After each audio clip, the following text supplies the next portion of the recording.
রান্না হয়নি এখনো মা? রান্না হয়ে গেছে। এই সিজনটা করছো শুধু? এটা সিজনও চাপানো হয়েছে। ও, দুপুরে সব রান্না হয়ে গেছে? হ্যাঁ মা, দুপুরে রান্না হয়ে গেছে। ভালো হয়েছে। 5:30 বাজবে, সন্ধ্যা দেখাতে হবে। এই তো এরপর যাবো। আচ্ছা। মায়ের সমস্ত রান্নাবান্না হয়ে যাওয়ার পর আবার নতুন করে গ্যাস মুছে এখানে 1 হাঁড়ি জল চাপিয়ে দিয়েছে গরম হওয়ার জন্য।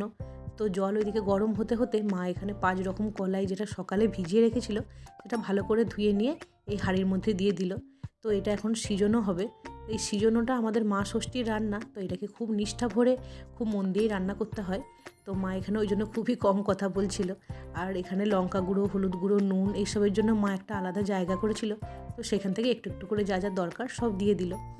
আর এখানে সিজনোতে দেওয়া হবে, এখানে কয়েকটা লঙ্কা আছে, তার সাথে আছে বেগুন, ওখানে আছে এছাড়াও সজনে ফুল সহ 20 একটা এরকম ডাঁটি লাগবে। তার সাথে ছিল 5টা পালং শাকের গোড়া, 5টা শিম, 5টা মটরশুঁটি, এখানে ছিল 5টা পুঁই শাকের ডগা, তার সাথে ছিল 5টা এখানে মিষ্টি আলু আর সাদা আলু, আর এছাড়াও ছিল 5টা কুলগুলো একটু শুকিয়ে গিয়েছিল, 5টা কচু লাগবে।